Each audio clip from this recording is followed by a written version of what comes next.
This is SSPTV News, brought to you by Samsung Productions and the Hazleton Standard Speaker. A Hazel Township couple is being recognized by SSPTV News.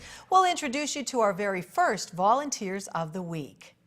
Good evening and thank you for joining us at SSPTV News. I'm Lisa Sugart in for Ken Cara. You're watching us in high definition on Service Electric Cablevision, channel 513, and in standard definition on channel 13. Now your headlines from SSPTV and the Hazleton Standard Speaker. Potential designs for a new bus maintenance and storage facility for the city of Hazleton were unveiled during a public hearing yesterday. Division Chief Bob Sharp explained that PennDOT is funding the project with money available through Act 89, money set aside for transit projects, not highways or bridges. Today we came to Hazleton to discuss the proposed storage maintenance facility that the transit agency is thinking about building across from the airport.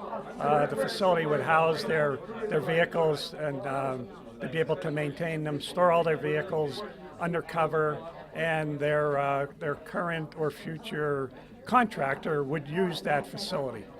These are just concepts. It's what it might look like. It's what it could look like.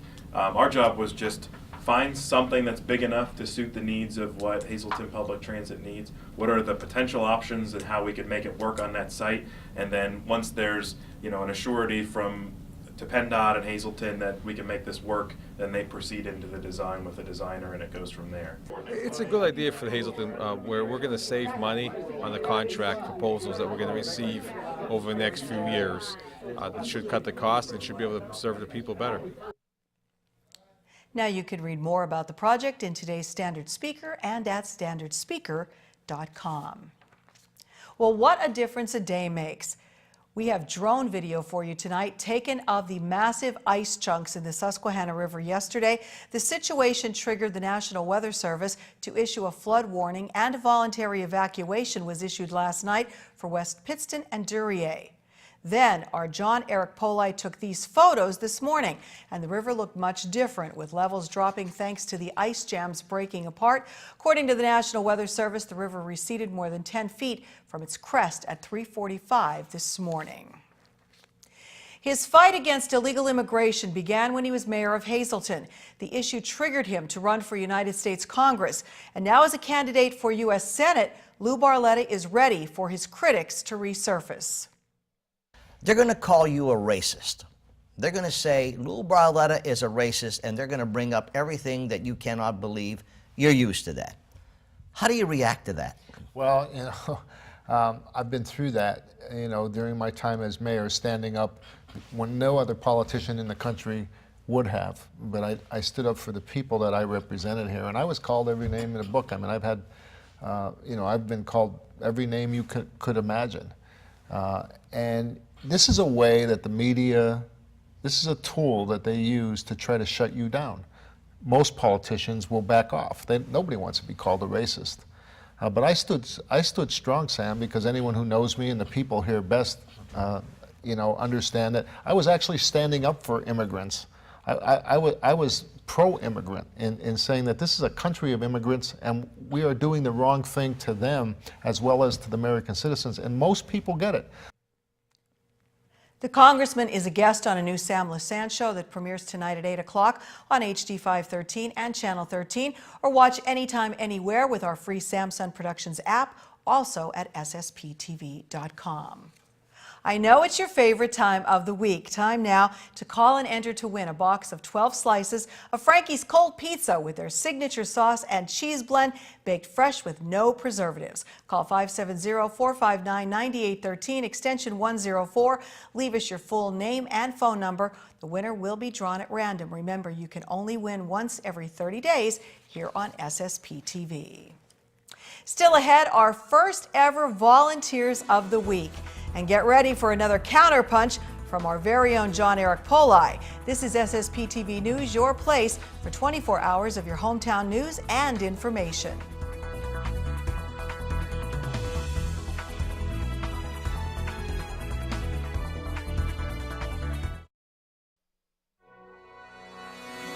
This This is SSPTV News, brought to you by Samsung Productions and the Hazleton Standard Speaker.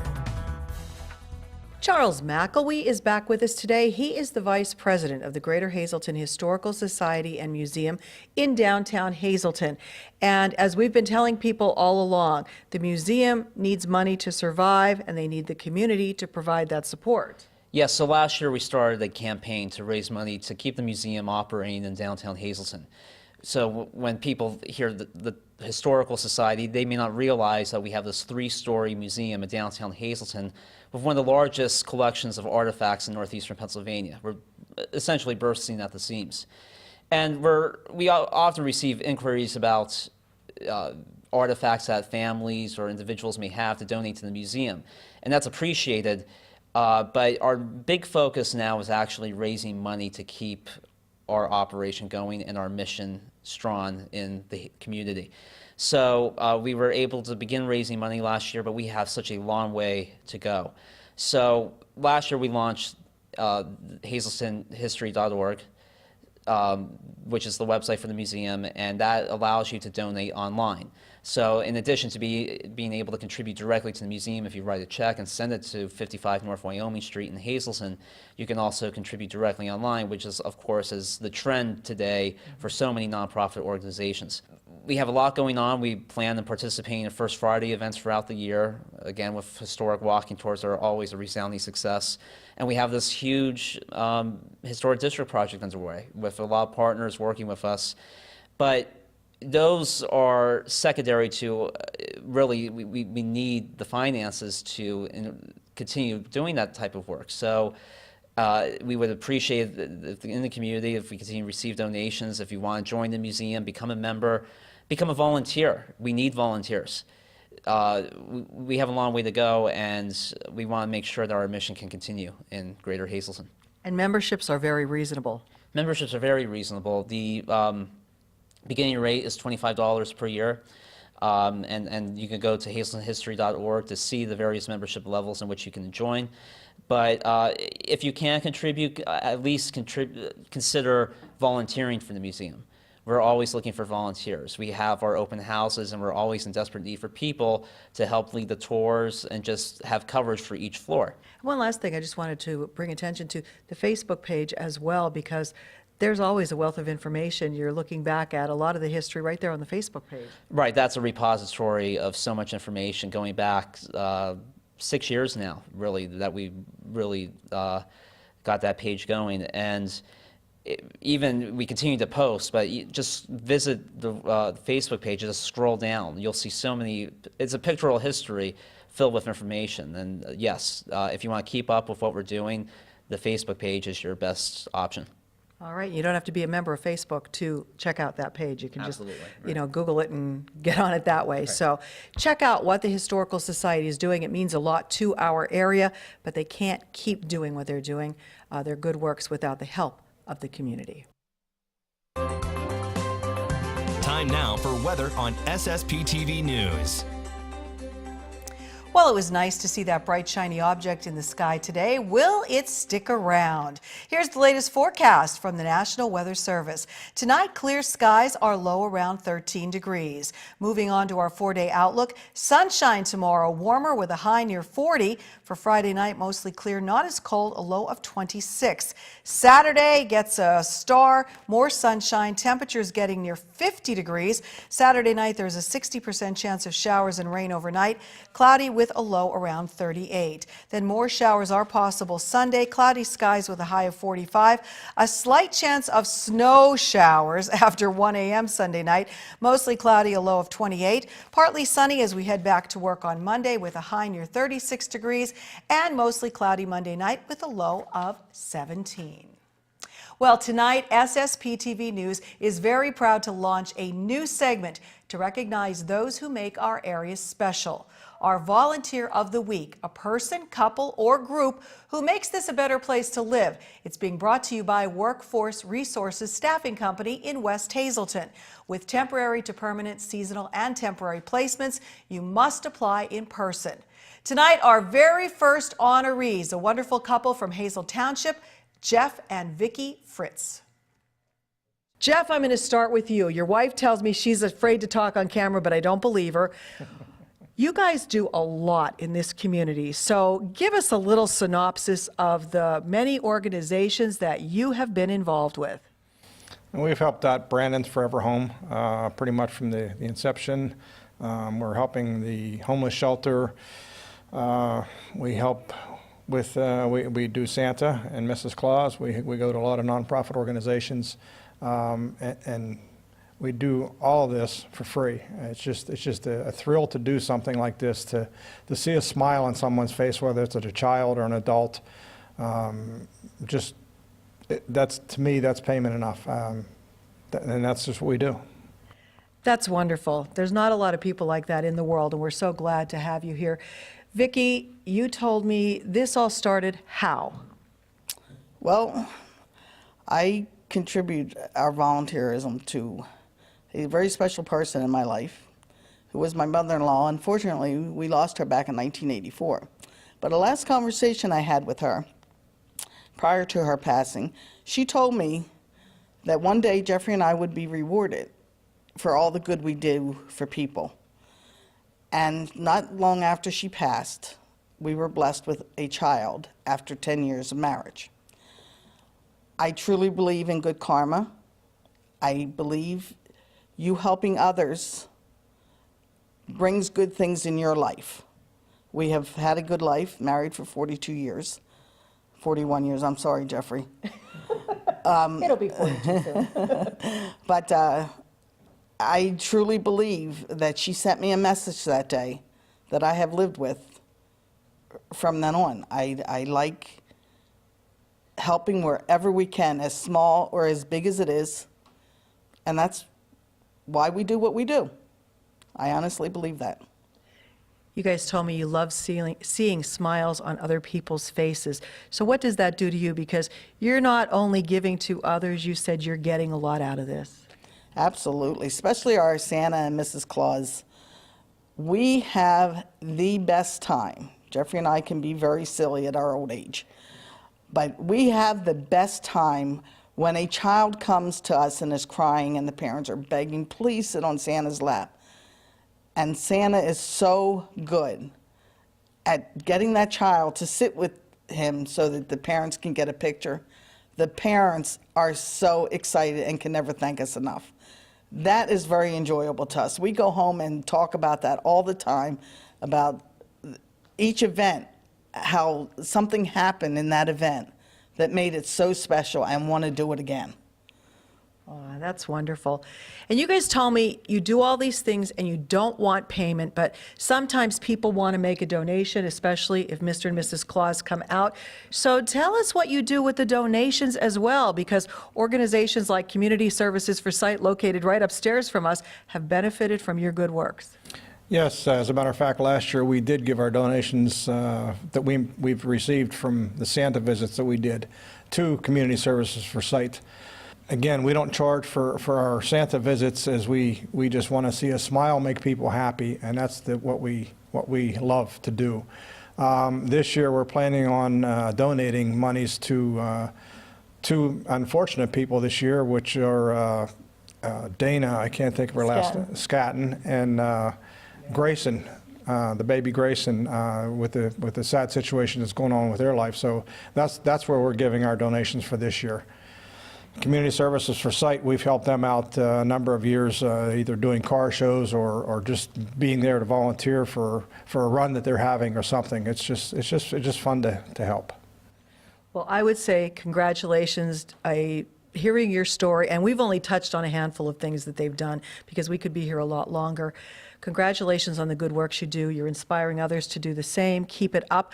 Vicki, I want to end with, what would you say to our viewers out there to encourage them to maybe do a little something like you guys are doing? If people have time and love in your heart, it is so rewarding to see somebody benefit from something maybe you're more fortunate to have and they aren't. It is extremely rewarding. Your heart will really feel the good in you. Very well said. Congratulations to both of you. You are very deserving. We hope their story will inspire you to do the same. Congratulations, Jeff and Vicki. You are true volunteers. Email your nominee for Volunteer of the Week to lisa@ssptv.com or mail it to SSPTV News, 109 West Broad Street, Hazleton, 18201. Tell us why they deserve the recognition. Well, it is time now to get out your Pennsylvania Midday Lottery tickets to see if you're a winner. The pick 2 today, 3-2. The pick 3 is 821.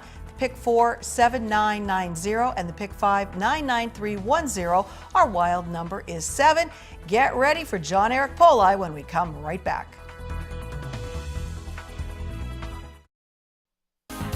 Time now for sports on SSPTV News. The Counterpunch. Hello, fight fans, and welcome to the first Counterpunch of 2018. In today's segment, we head to NEPA MMA to talk to 2 local mixed martial artists that are about to step inside the cage at PA Cage Fight 30 on February 10th at the Woodlands in Wilkes-Barre. If you head to NEPA MMA in Larksville, you'll see all different age groups learning different forms of mixed martial arts. You'll also see Malik Mahmoud training quite frequently. Mahmoud is a talented up-and-coming bantamweight prospect in MMA who has always had a love for anything that involved contact. Me and my brother was very competitive back in the day. Always competed with everything, like football. We always loved football. Always like contact sports, crazy. Just that atmosphere of competing in that high level and that high intensity environment. Mahmoud attended Coughlin High School where he played football and was a district runner-up for the Coughlin wrestling team. Mahmoud was offered scholarships to wrestle in college, but since it wasn't at the Division I level, he wasn't interested. So after high school, he served the country as a member of the Marines. I pursued military, and when I went in Marines, they taught me a lot of discipline, taught me a lot of crazy stuff that definitely would benefit me in the future with anything I do. It doesn't matter if it's like MMA, any sort of businesses I would get into later on. Now Mahmoud is fighting, and on February 10th at PA Cage Fight 30 at the Woodlands in Wilkes-Barre, he will headline the card and make his pro debut. Mahmoud, whose dream is to fight in the UFC, had quite the amateur career. He didn't use his wrestling background, as he used his heavy hands to go 4-0 as an amateur, finishing 3 fights via knockout in less than 30 seconds, which he credits to all of the training that he's done with the heavy bag. I work out a lot on heavy bag. I preach myself on just sitting and trying to master my craft. So I'm always on the heavy bag before I go through a workout or an after workout. So I'm always sitting there and throwing as hard as I could, try to hit it as many times as possible before my hand starts hurting a little bit. Mahmoud is still confident that he'll have heavy hands as a pro, especially since now he'll be using smaller 4-ounce gloves compared to the 8-ounce gloves that he used as an amateur. Mix that in with the strong ground game from his wrestling background, and you have a solid fighter.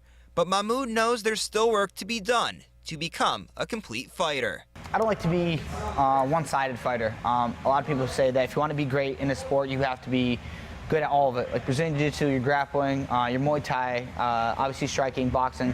But there's a lot of things that I need to work on and work hard at. The stage is set for Mahmoud, but when he heads to the Woodlands looking to win his pro debut, he won't be going there alone. There will be another member of the NEPA MMA team fighting on February 10th, and it just so happens to be the gym's owner. Kyle Reed shows up every day to NEPA MMA not just to train, but to work. And I mean literally work, as he owns the gym. Reed has had his hands full over the past few months trying to make sure that the gym is running smoothly, while also preparing for his second amateur fight in the lightweight division. It's crazy because I got to get over one side of the gym training, and the other side of the room I got to be teaching classes and growing the business and trying to make sure I can make money so I can do what I want to do on a day-to-day basis. But my guys over here, they're really, really accepting of, they understand that, so they know I got to bounce back and forth from side to side, and as soon as I can get over here, they give me my rounds in, they get my training in. Reed definitely has an interesting life trying to balance those two tasks, but that's not as interesting as his nickname Snowflake, which he got from trying to cut weight to 145 pounds. My coach suggested me to do an alkaline bath, so I got so dehydrated and so physically run down. One eye went lazy. It was just a terrible, terrible experience, but they called me Snowflake because I was just so pale, fragile, and was just non-existent, really. Snowflake lost his first amateur bout, but he's ready to go for his second fight. In his loss, Reed got taken down and was eventually submitted. But he's confident going forward as he's learned from his loss, and his teammates have been helping him every day. With guys like Frankie and Malik over here, you got Coach Matt, you got Jimmy and Chris. They're all high-level wrestlers, jiu-jitsu guys, so they're putting me in bad positions. They're making me scramble. They're making me learn. They're making me work from every angle that I don't feel like any guy that comes into that ring is going to be able to put that pressure that they do on me every day inside the gym. Reed's background is in karate, and in his first fight, he was very successful in his stand-up game. And while he believes he can win his February 10th fight from anywhere, the game plan is to still use his karate background to get the W. For me to get the win is just going to be smart and follow the game plan that Chris, Jimmy, and Matt put into play. Stay on my feet, stay standing, and keep it where I feel comfortable, and don't take myself out of my comfort zone. Comfort zone is staying on my feet, so no matter what it needs to do to stay on my feet, I want to stay standing the entire time. Well, that's all the time we have for today's segment. But before signing off, I'd just like to wish everyone at the NEPA MMA team good luck in their future mixed martial arts career, and I look forward to returning to the gym in the future for more stories. That's it for today. We'll see you soon. The Counterpunch. Good evening, everyone. Here's today's Talk of the Town. Faith Assembly of God would like to invite everyone for the time of refreshing with the evangelists Greg and Robin Hubbard from January 26th to January 28th. For more information, you can go to faithag.com or call 570-459-2410. And that's today's Talk of the Town. SSPTV News would like to send our sincere condolences to the family and friends of these recently departed. Catherine M. Galucci of Hazel Township. Funeral is Friday at 10 a.m. at Good Shepherd Roman Catholic Church in Drums. Friends may call Friday from 9 to 10 a.m. at the church. The Frank J. Bonham Funeral Home in Hazleton is in charge of the arrangements. Leonard Clarence Heckman of Warren, Ohio. Friends may call Friday from 3 to 6 p.m. at the Carl W. Hall Funeral Home in Warren, Ohio. Gertrude M. Jerry Hinkle of Cunningham. Services will be held at the convenience of the family under the Butler Chapel of the Crofton Hughes Funeral Home. Francis Fran Lusky of Hazleton. Mass is Monday at 10 a.m. at St. Joseph's Church in Hazleton. Friends may call Monday from 9 to 10 a.m. at the church. The Joseph A. Moran Funeral Home in Hazleton is in charge of the arrangements. William A. Pompella of Hazleton. Mass is Saturday at 11 a.m. at Most Precious Blood Church in Hazleton. The Joseph A. Moran Funeral Home in Hazleton is in charge of the arrangements. Carol Lee Sipple of West Hazleton. The Butler Chapel of the Crofton Hughes Funeral Home will announce the arrangements. And John P. Voloshin of Hazleton. Funeral is Saturday at 11 a.m. at the Boyle Funeral Home in Hazleton. Friends may call Saturday from 9 to 11 a.m. at the funeral home. Attention pay-per-view subscribers, if you see your name now on SSPTV News, you can call in and win a free movie from Service Electric Cablevision. Today's winner is Arthur Martin of Tamaqua. Call now and leave a message at 570-455-7267 extension 104 for your free movie. Don't forget to send us your nominees for Volunteer of the Week. Email me, lisa@ssptv.com. Well, that'll do it for us tonight. We'll see you back here tomorrow. Watch us online anytime at ssptv.com and follow us on Facebook and Twitter.